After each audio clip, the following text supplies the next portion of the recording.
Hello there. How are you? How are you all? Thank you so much for joining me. My name is Gildart Jackson.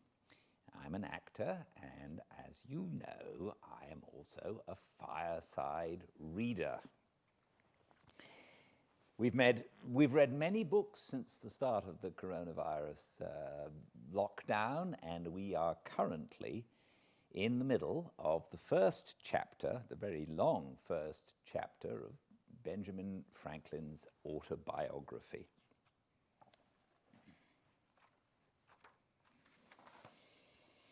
This is the fifth part of the first chapter, and in it I want to explain a couple of things. One is that he calls the printing house the chapel in England, where we get to.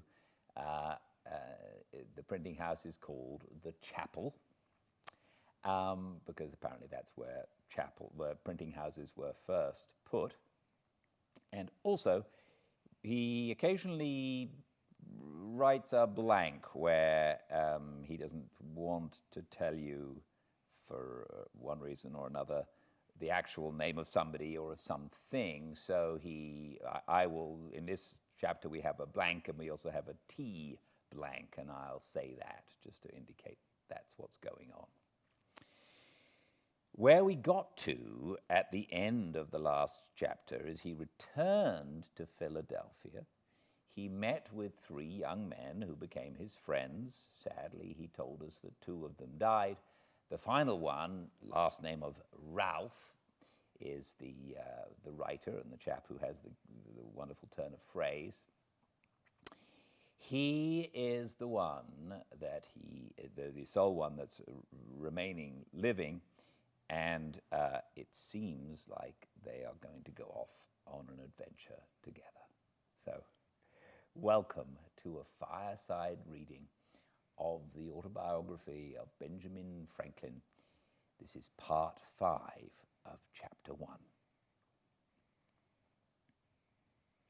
The governor, seeming to like my company, had me frequently to his house, and his setting me up was always mentioned as a fixed thing.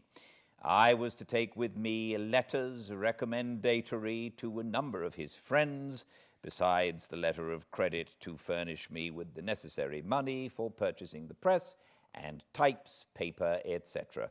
For these letters I was appointed to call at different times when they were to be ready, but a future time was still named. Thus he went on till the ship, whose departure too had been several times postponed, was on the point of sailing. Then, when I called to take my leave and receive the letters, his secretary, Dr. Bard, came out to me and said the governor was extremely busy in writing, but would be down at Newcastle before the ship, and there the letters would be delivered to me. Ralph, though married and having 1 child, had determined to accompany me in this voyage. It was thought he intended to establish a correspondence and obtain goods to sell on commission, but I found afterwards that, through some discontent with his wife's relations, he purposed to leave her on their hands and never return again. Having taken leave of my friends and interchanged some promises with Miss Reed, I left Philadelphia in the ship which anchored at Newcastle. The governor was there, but when I went to his lodging, the secretary came to me from him with the civilest message in the world that he could not see me, being engaged in business of the utmost importance, but should send the letters to me on board, wished me heartily a good voyage and a speedy return, etc. I returned on board a little puzzled, but still not doubting. Mr. Andrew Hamilton, a famous lawyer of Philadelphia, had taken passage in the same ship for himself and son, and with Mr. Denham, a Quaker merchant, and Messrs. Onion and Russell, masters of an ironwork in Maryland, had engaged the great cabin, so that Ralph and I were forced to take up with a berth in the steerage, and none on board knowing us were considered as ordinary persons. But Mr. Hamilton and his son, it was James, since governor, returned from Newcastle to Philadelphia, the father being recalled by a great fee to plead for a seized ship, and just before we sailed, Colonel French coming on board and showing me great respect, I was more taken notice of, and with my friend Ralph invited by the other gentlemen to come into the cabin, there being now room. Accordingly, we removed thither. Understanding that Colonel French had brought on board the governor's dispatches, I asked the captain for those letters that were to be under my care. He said all were put into the bag together, and he could not then come at them, but before we landed in England, I should have an opportunity of picking them out. So I was satisfied for the present, and we proceeded on our voyage. We had a sociable company in the cabin, and lived uncommonly well, having the addition of all Mr. Hamilton's stores, who had lain in plentifully.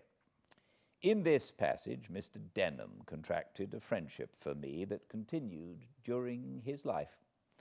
The voyage was otherwise not a pleasant one, as we had a great deal of bad weather. When we came into the Channel, the captain kept his word with me and gave me an opportunity of examining the bag for the governor's letters. I found none upon which my name was put, as under care. I picked out 6 or 7 that by the handwriting I thought might be the promised letters, especially as one of them was directed to Basket, the king's printer, and another to some stationer. We arrived in London the 24th of December, 1724. I waited upon the stationer, who came first in my way, delivering the letter as from Governor Keith. "I don't know such a person," says he, but opening the letter, "Oh, this is from Riddlesden. I have lately found him to be a complete rascal, and I will have nothing to do with him, nor receive any letters from him." So putting the letter into my hand, he turned on his heel and left me to serve some customer. I was surprised to find these were not the governor's letters, and after recollecting and comparing circumstances, I began to doubt his sincerity. I found my friend Denham and opened the whole affair to him. He let me into Keith's character, told me there was not the least probability that he had written any letters for me, that no one who knew him had the smallest dependence on him, and he laughed at the notion of the governor's giving me a letter of credit, having, as he said, no credit to give. On my expressing some concern about what I should do, he advised me to endeavor getting some employment in the way of my business. "Among the printers here," said he, "you will improve yourself, and when you return to America, you will set up to greater advantage." We both of us happened to know, as well as the stationer, that Riddlesden, the attorney, was a very knave. He had half ruined Miss Reed's father by persuading him to be bound for him. By this letter, it appeared, there was a secret scheme on foot to the prejudice of Hamilton, supposed to be then coming over with us, and that Keith was concerned in it with Riddlesden.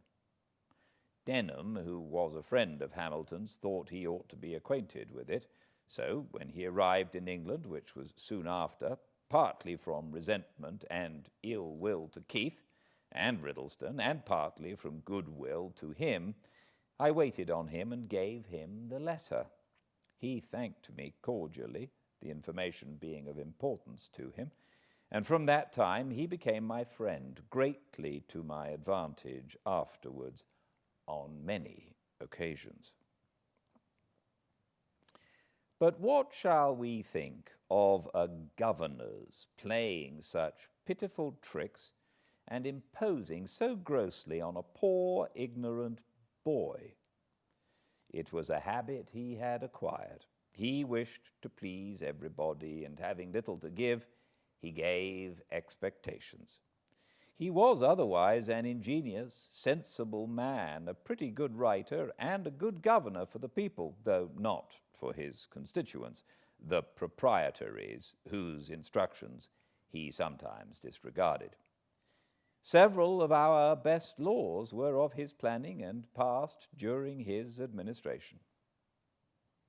Ralph and I were inseparable companions. We took lodgings together in Little Britain at 3 shillings and 6pence a week, as much as we could then afford. He found some relations, but they were poor and unable to assist him. He now let me know his intentions of remaining in London, and that he never meant to return to Philadelphia. He had brought no money with him, the whole he could muster having been expended in paying his passage. I had 15 pistoles, so he borrowed occasionally of me to subsist while he was looking out for business. He first endeavored to get into the playhouse, believing himself qualified for an actor, but Wilkes, to whom he applied, advised him candidly not to think of that employment, as it was impossible he should succeed in it. Then he proposed to Roberts, a publisher in Paternoster Row, to write for him a weekly paper like The Spectator on certain conditions which Roberts did not approve. Then he endeavored to get employment as a hackney writer to copy for the stationers and lawyers about the Temple, but could find no vacancy.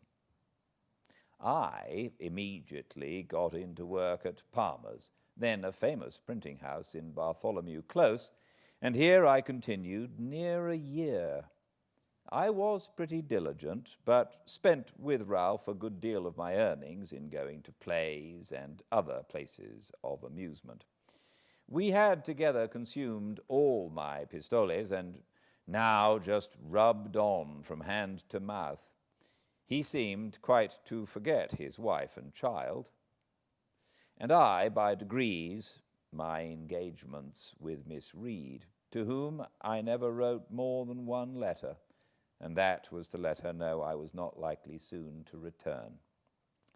This was another of the great errata of my life, which I should wish to correct if I were to live it once again. In fact, by our expenses, I was constantly kept unable to pay my passage. At Palmer's, I was employed in composing for the second edition of Wollaston's Religion of Nature, some of his reasonings not appearing to me well-founded. I wrote a little metaphysical piece in which I made remarks on them. It was entitled A Dissertation on Liberty and Necessity, Pleasure and Pain. I inscribed it to my friend Ralph. I printed a small number. It occasioned my being more considered by Mr. Palmer as a young man of some ingenuity, though he seriously expostulated with me upon the principles of my pamphlet, which to him appeared abominable. My printing this pamphlet was another erratum. While I lodged in Little Britain, I made an acquaintance with one Wilcox, a bookseller, whose shop was at the next door. He had an immense collection of second-hand books. Circulating libraries were not then in use, but we agreed that on certain reasonable terms, which I have now forgotten, I might take, read, and return any of his books. This I esteemed a great advantage, and I made as much use of it as I could. My pamphlet, by some means falling into the hands of one Lyons, a surgeon, author of a book entitled The Infallibility of Human Judgment, it occasioned an acquaintance between us. He took great notice of me, called on me often to converse on those subjects, carried me to the Horns, a pale alehouse in Blank Lane, Cheapside, and introduced me to Dr. Mandeville, author of The Fable of the Bees, who had a club there of which he was the soul, being a most facetious, entertaining companion. Lyons, too, introduced me to Dr. Pemberton at Batson's Coffee House, who promised to give me an opportunity sometime or other of seeing Sir Isaac Newton, of which I was extremely desirous, but this never happened. I had brought over a few curiosities, among which the principal was a purse made of the asbestos which purifies by fire. Sir Hans Sloane heard of it, came to see me, and invited me to his house in Bloomsbury Square, where he showed me all his curiosities and persuaded me to let him add that to the number, for which he paid me handsomely. In our house there lodged a young woman, a milliner, who I think had a shop in the cloisters. She had been genteelly bred, was sensible and lively, and of most pleasing conversation. Ralph read plays to her in the evenings. They grew intimate. She took another lodging, and he followed her. They lived together some time, but he being still out of business, and her income not sufficient to maintain them with her child, he took a resolution of going from London to try for a country school, which he thought himself well qualified to undertake, as he wrote an excellent hand and was a master of arithmetic and accounts. This, however, he deemed a business below him, and confident of future better fortune, when he should be unwilling to have it known that he once was so meanly employed, he changed his name and did me the honour to assume mine. For I soon after had a letter from him acquainting me that he was settled in a small village in Berkshire, I think it was, where he taught reading and writing to 10 or a dozen boys at 6d each week per, recommending Mrs. T. to my care, and desiring me to write to him, directing for Mr. Franklin, schoolmaster at such a place. He continued to write frequently, sending me large specimens of an epic poem which he was then composing, and desiring my remarks and corrections. These I gave him from time to time, but endeavoured rather to discourage his proceeding. One of Young's satires was then just published. I copied and sent him a great part of it, which set in a strong light the folly of pursuing the muses with any hope of advancement by them.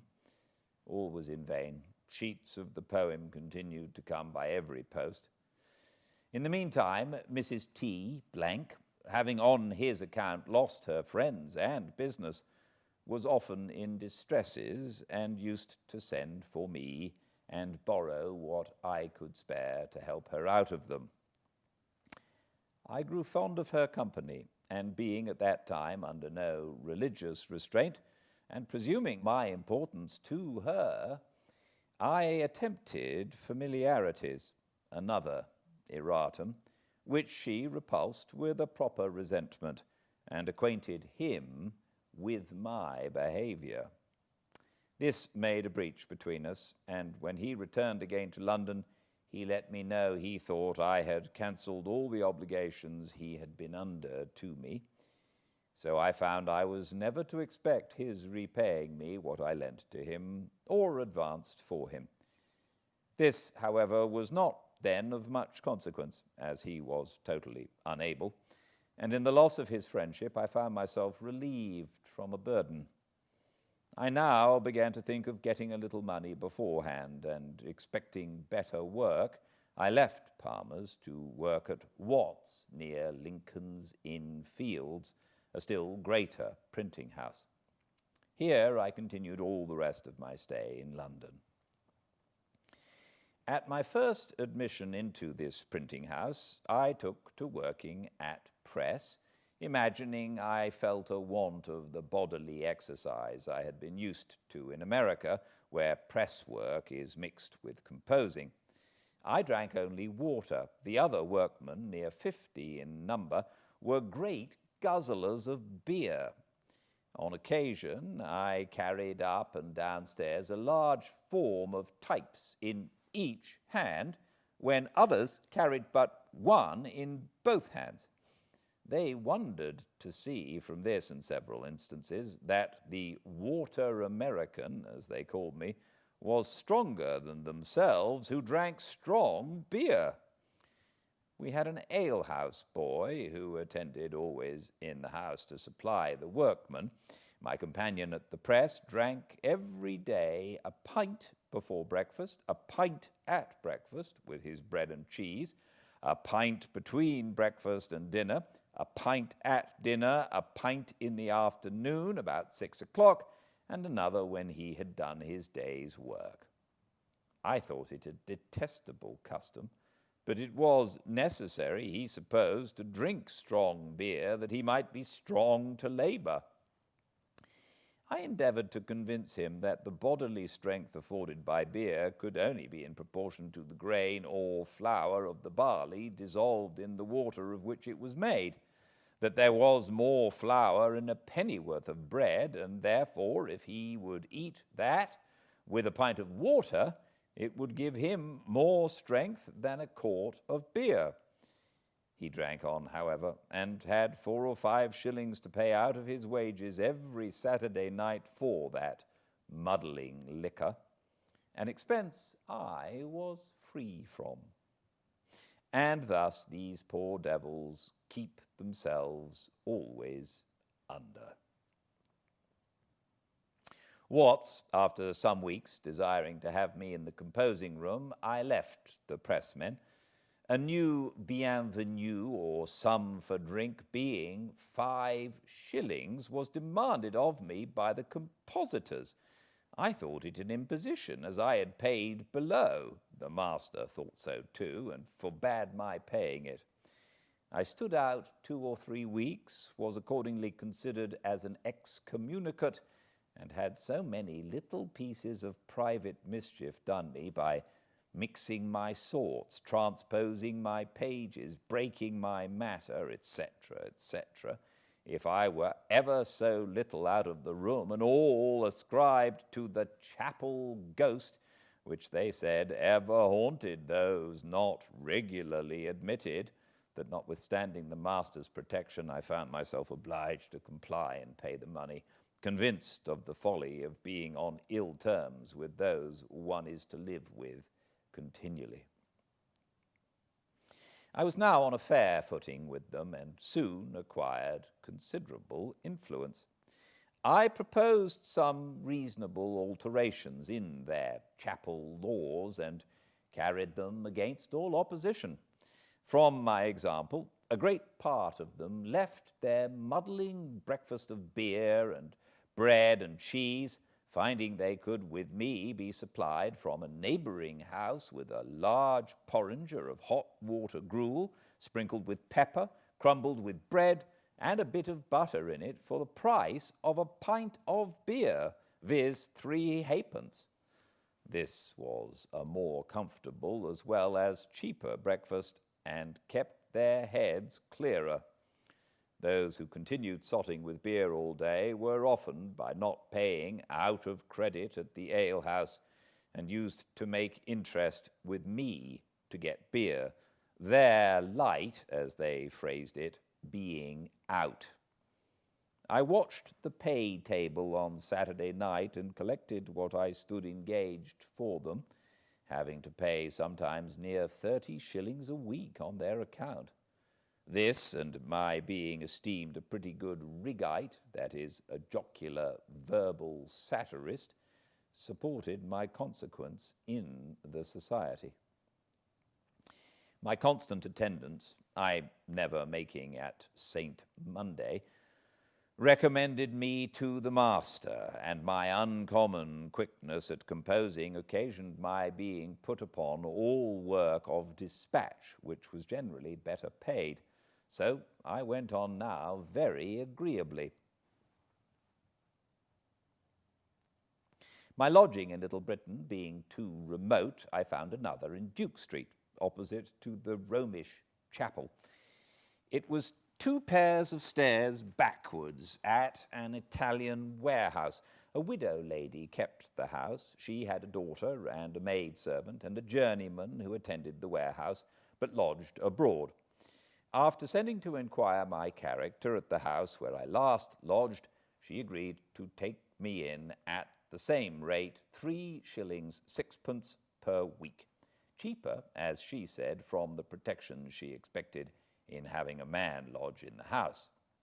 She was a widow, an elderly woman, had been bred a Protestant, being a clergyman's daughter, but was converted to the Catholic religion by her husband, whose memory she much revered. Had lived much among people of distinction and knew 1,000 anecdotes of them as far back as the times of Charles II. She was lame in her knees with the gout and therefore seldom stirred out of her room, so sometimes wanted company, and hers was so highly amusing to me that I was sure to spend an evening with her whenever she desired it. Our supper was only half an anchovy each, on a very little strip of bread and butter, and half a pint of ale between us, but the entertainment was in her conversation.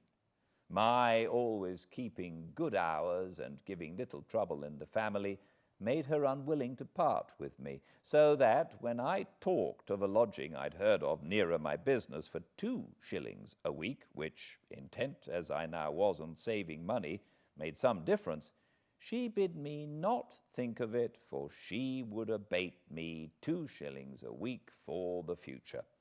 So I remained with her at 1 shilling and 6pence as long as I stayed in London. In a garret of her house there lived a maiden lady of 70, in the most retired manner, of whom my landlady gave me this account, that she was a Roman Catholic, had been sent abroad when young and lodged in a nunnery with an intent of becoming a nun, but the country not agreeing with her, she returned to England, where, there being no nunnery, she had vowed to lead the life of a nun as near as might be done in those circumstances. Accordingly, she had given all her estate to charitable uses, reserving only £12 a year to live on, and out of this sum she still gave a great deal in charity, living herself on water gruel only, and using no fire but to boil it. She had lived many years in that garret, being permitted to remain there gratis by successive Catholic tenants of the house below, as they deemed it a blessing to have her there.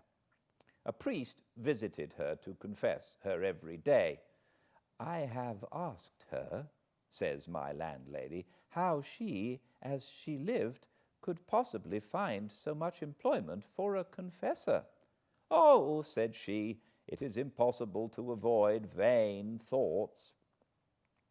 I was permitted once to visit her.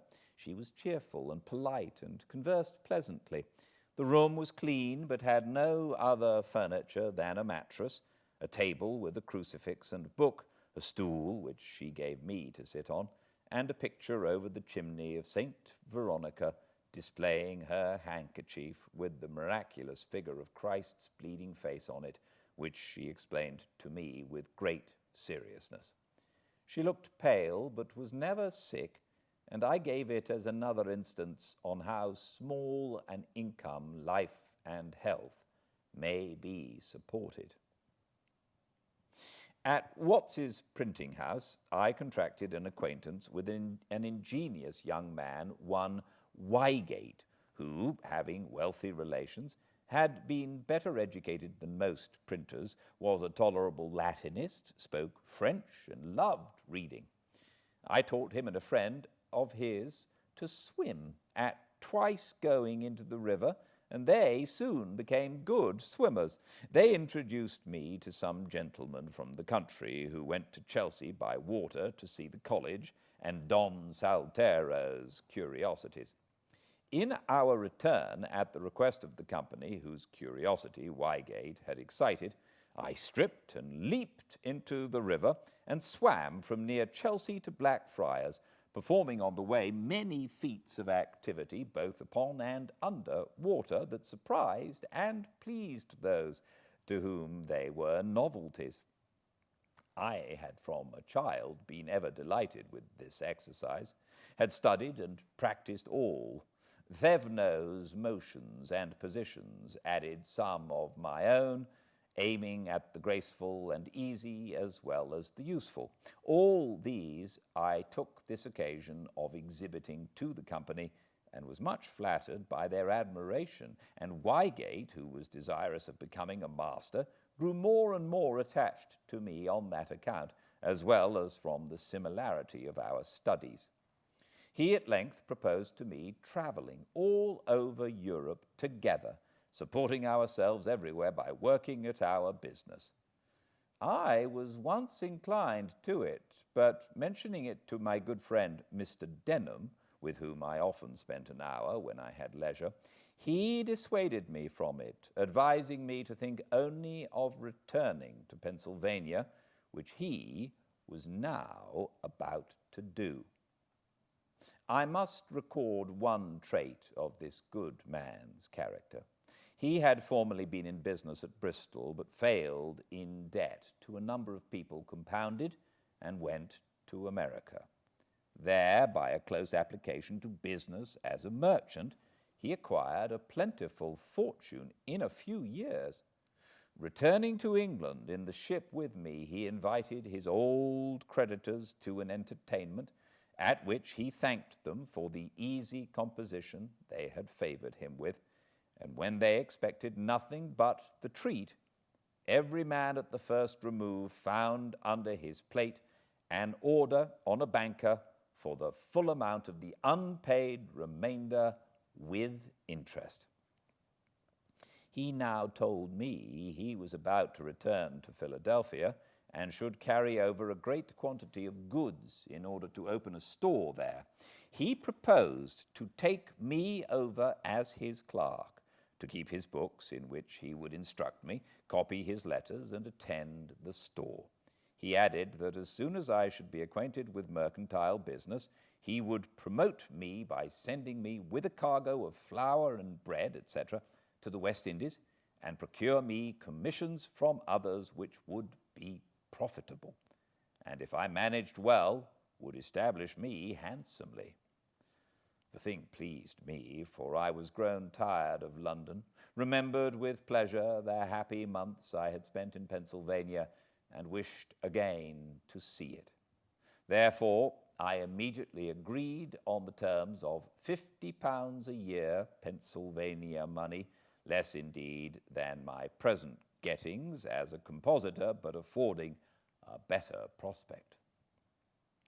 I now took leave of printing, as I thought forever, and was daily employed in my new business, going about with Mr. Denham among the tradesmen to purchase various articles, and seeing them packed up, doing errands, calling upon workmen to dispatch, etc.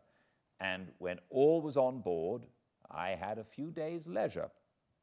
On one of these days, I was, to my surprise, sent for by a great man I knew only by name, Sir William Wyndham, and I waited upon him. He had heard, by some means or other, of my swimming from Chelsea to Blackfriars, and of my teaching Wygate and another young man to swim in a few hours. He had 2 sons about to set out on their travels. He wished to have them first taught swimming, and proposed to gratify me handsomely if I would teach them. They were not yet come to town, and my stay was uncertain, so I could not undertake it. But from this incident, I thought it likely that if I were to remain in England and open a swimming school, I might get a good deal of money. And it struck me so strongly that had the overture been sooner made to me, probably I should not so soon have returned to America. After many years, you and I had something of more importance to do with one of these sons of Sir William Wyndham, become Earl of Egremont, which I shall mention in its place. You, of course, he's referring to his son, to whom the whole autobiography is written. Thank you for joining me. I hope this helps. I'm really enjoying it. I hope you are too. And I look forward very much to seeing you tomorrow, same time and place, for the next chapter of a fireside reading of the autobiography of Benjamin Franklin. Until then, please be very well. Good night.